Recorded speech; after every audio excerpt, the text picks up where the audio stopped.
Oke, bismillahirrahmanirrahim. Assalamualaikum warahmatullahi wabarakatuh. Halo kawan teman dimanapun anda berada, kembali lagi berjumpa bersama saya.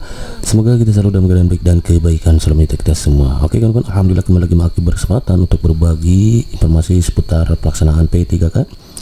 Dan pada pertemuan kali ini Maki akan membahas kupas tuntas mengenai materi atau modul pedagogik yang disediakan langsung oleh Kemendikbud di SIM PKB. Untuk kawan-kawan yang sudah aktif di SIM PKB, maka kawan-kawan sudah mengikutinya.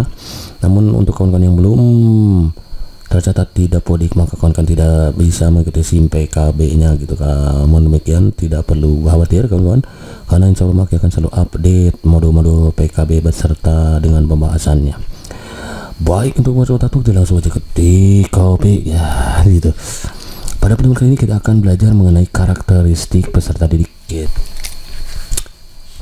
Pada pertemuan kali ini kita akan belajar mengenai bahan karakteristik peserta didik kita. Soalnya kayak gini nih, guru A ketika melakukan proses pembelajaran selalu menggunakan media. Kadang memutar video pembelajaran, kadang memutar CD audio, kadang menggunakan poster berwarna agar peserta didiknya memperhatikan dan tertarik terhadap apa yang dibahasnya serta senang mengikuti pelajarannya, sehingga hasilnya sangat baik. Pembelajaran dilakukan demikian karena pertimbangan A. Gaya belajar peserta didik, B. Minat peserta didik, C. Etnik peserta didik, D. Abad 20, E. Gender peserta didik. Apa ini kira-kira ya? Jawabannya adalah minat belajar peserta didik gitu kawan-kawan, yang minat belajarnya. Jadi kalau seorang guru biasa menggunakan media pembelajaran seperti memutar video pembelajaran, kemudian selalu menggunakan media gitu ya, memutar video pembelajaran, memutar CD audio, ataupun menggunakan poster berwarna, maka berarti itu guru sedang melakukan proses pembelajaran dengan mempertimbangkan gak minat peserta didik. Jadi kawan-kawan, itulah perlunya kita mempelajari karakter peserta didik, karena setiap peserta didik itu memiliki karakter yang berbeda, yang beragam gitu kawan. Karenanya proses pembelajaran disajikan harus beragam pula, disesuaikan dengan minat peserta didiknya gitu kawan. Understand? Minat jadi sudah mantap kan, mantap. Next soal number 2. Pada saat pembelajaran berlangsung, guru mengingatkan peserta didik yang kurang semangat dan kurang aktif dalam belajar. Tindakan guru tersebut berarti memperhatikan aspek A. Kultural, B. Sosial, C. Kesulitan belajar, D. Sosial, E. Motivasi. Pertama ya, kita hadapi dulu yang sering semua solution. Biar apa? Iya betul, biar inspirasi gitu kan ya. Jadi kalau ada seorang guru mengingatkan peserta didik yang kurang semangat, kurang aktif dalam belajar, maka tindakan guru itu memperhatikan aspek motivasi kawan gitu ya. Nah, udah kan? Understand? Inap, ini mantap kan, mantap. Next, nah nomor C. Soalnya kayak gini nih, peserta didik dalam suatu kelas gaya belajarnya beragam. Ada yang visual, audio teori, kinestetik gitu ya. Namun kegiatan pembelajaran selama ini masih banyak yang konvensional atau klasikal. Agar dapat memenuhi ketiga gaya belajar tersebut, guru perlu A. Menggunakan media audio, video, dan percobaan, B. Menggunakan modul dan PowerPoint, C. Menggunakan media komik, pembelajaran, dan buku paket, D. Menggunakan program audio dan modul, C. Menggunakan metode cara mendiskusi tanya jawab. Kalau ada, misalkan kita mengetahui gaya belajar siswa itu kan beragam, ada yang visual, di teori, kinestetik. Namun bersama ini pembelajaran kan berlangsung secara konvensional atau klasikal, maka agar memenuhi ketiga syarat tersebut, guru itu harus menggunakan media audio, video, dan percobaan yang A gitu kan kawan. Understand? Tidak izin mantap kalau mantap. Next, soalnya kayak gini nih, Pak Anton ketika akan melakukan kegiatan pembelajaran dengan topik tata surya melakukan pretest terlebih dahulu dengan maksud ingin mengetahui pengetahuan dan keterampilan yang telah dimiliki peserta didiknya sebagai patokan untuk mengetahui pembahasan topik tersebut. Memulai gitu, sebagai patokan untuk memulai pembahasan topik tersebut. Jadi berarti Pak Anton memperhatikan karakteristik peserta didik dalam hal A. Perkembangan emosinya, B. Perkembangan sosialnya, C. Kemampuan awalnya, D. Perkembangan motoriknya, C. E. Motivasi belajarnya. Pertama ya udah kita hadapi dulu yang semuanya jadi semua solution. Biar apa? Iya betul, biar inspirasi gitu kan ya. Jadi kalau kita melakukan pretest terlebih dahulu, maka biasanya dalam pembelajaran gitu ya, untuk mengetahui pengetahuan dan keterampilan yang telah diberikan peserta didiknya sebagai patokan untuk memulai pembahasan topik tersebut, berarti seorang guru itu sedang melakukan kemampuan awalnya dalam hal memperhatikan karakteristik peserta didik dalam hal kemampuan awalnya. Jadi guru biasanya ingin mengetahui sejauh mana kemampuan awal peserta didik sebelum memulai pembelajaran gitu ya. Jadi kemampuan awalnya yang ini wrong. Jadi betul yang C begitu kawan. Understand? Ini mantap. Next soal nomor berikutnya nih. Pada suatu proses pembelajaran yang kebetulan hari itu bertepatan dengan peringatan Hari Sumpah Pemuda, guru sebelumnya telah menghimbau kepada peserta didik untuk menggunakan busana daerah masing-masing. Tindakan guru tersebut memperhatikan karakteristik peserta didik terutama aspek apa? Nih, A. Moral, B. Etnik, C. Minat, D. Status sosial, E. Motivasi. Ini apa nih kira-kira? Ini adalah tentang etnik gitu kan ya. Nah, ini tentang etnik. Nah, etnik itu apa? Kalau di dalam Kamus Besar Bahasa Indonesia, etnik itu kita lihat etnik di status bahasa di apa? Di Kamus Besar Bahasa Indonesia artinya adalah tentang berkaitan dengan kelompok sosial dalam atau kebudayaan yang mempunyai arti. Adalah kebudayaan yang memiliki arti, kebudayaan yang memiliki arti atau kedudukan tertentu karena keturunan, adat, agama dan lain sebagainya ya, bahasa dan sebagainya gitu. Maka ini berarti sudah memperhatikan terutama aspek etnik gitu kan. Understand? Inap jadi mantap next. Nah, pada saat pembelajaran berlangsung, guru mengingatkan peserta didik yang kurang semangat dan kurang aktif dalam belajar. Tidak tersebut dengan aspek tadi sudah ya, motivasi gitu ya. Ini semuanya solution ya, biar motivasi gitu kan ya. Jadi aspek motivasi. Oke, next lanjut. Ini tadi sudah ya. Pada suatu proses pembelajaran di taman kanak-kanak, peserta didik akan dikembangkan aspek motorik kasarnya. Pendidik dapat menugaskan peserta didiknya untuk melakukan kegiatan bla bla bla. A.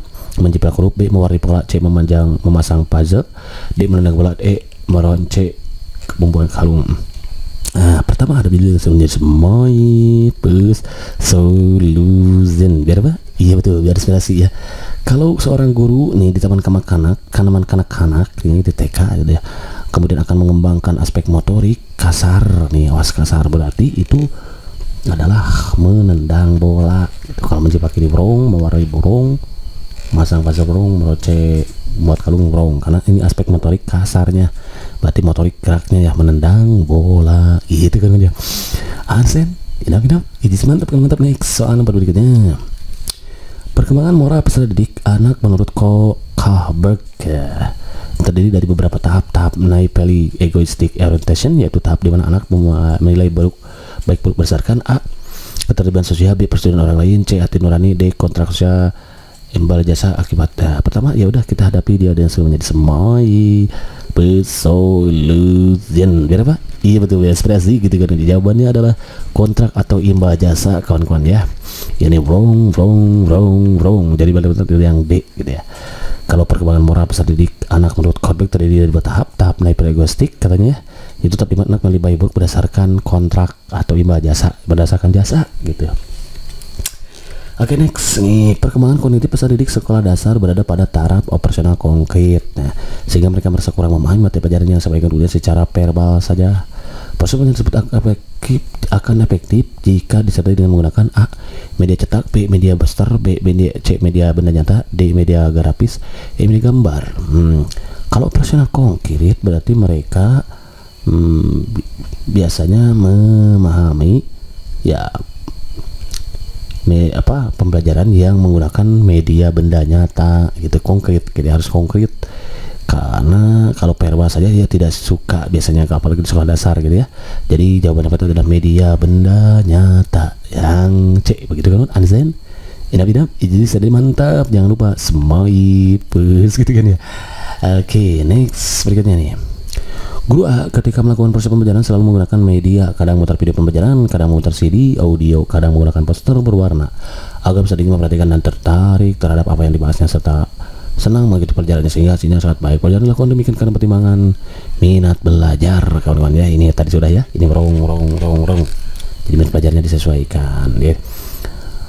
Oke, Pak Aris merupakan guru kelas 5 SD. Ketika memberikan pelajaran menyanyi atau musik, memilih lagu-lagu daerah asal peserta didiknya. Tidak akan sebut-sebut karena memperhatikan karakteristik peserta didik terutama mana. Nih, lagu-lagu daerah asal nih berarti kultural ya ini. Ini adalah tentang kultural budayanya. Nah, ini wrong. Jadi semua solution. Berapa? Biar ada inspirasi, jawabannya adalah kultural. Gitu kan ya? Hansen. Inap itu selantap karena di sini ada kata lagu-lagu dari asal daerah. Oke, next. Pak Adit seorang guru SMP X ya, ketika melakukan proses pembelajaran menghadapi peserta didik yang berasal dari berbagai latar belakang kondisi keluarga. Nah, kalau ini latar belakang kondisi keluarga, ada keluarga mampu, ada miskin, ada orang yang tuanya menjadi pejabat, ada yang sebagai buruh, ada yang sebagai pegawai swasta. Namun Pak Adit memberikan perhatian dan pelayanan yang sama. Ya gitu. Tugas guru itu harus memberikan pelayanan yang sama pada siapapun gitu, tanpa melihat status apa nih. Nanti ya dibahasnya.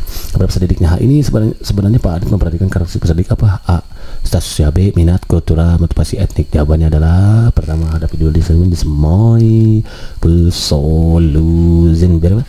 Iya betul, biar deskripsi. Jawabannya adalah status sosial. Jadi kalau kaitannya dengan kondisi keluarga, ada yang mampu, kurang mampu, kemudian pejabat, yang bukan pejabat, gitu ya. Itu status terus dia, gitu kan? Understand? Inap, mantap. Kalau mantap, next. Sudah selesai ya. Oke, kan barangkali itu saja dulu bisa dikirim saat ini oleh Aki. Mudah-mudahan bisa bermanfaat dan sedikit mengatasi keputusan yang diberikan kawan dalam persiapan itu menghadapi tes P3K. Di samping usaha yang maksimal, rajin dan rutin agar kawan juga tidak mau upah untuk memaksimalkan usaha doanya gitu ya, karena antara usaha dan doa itu harus maksimal ya. Apa artinya usaha tanpa doa itu sama aja dengan bohong gitu ya, apa sombong gitu ya. Apalagi berdoa saja tanpa usaha itu sama aja dengan bohong gitu, karena ada antara doa dan usaha harus sama-sama maksimal gitu ya, karena judul lagunya kan perjuangan dan doa gitu kan. Oke, thank you for watching. See you next video. Assalamualaikum warahmatullahi wabarakatuh.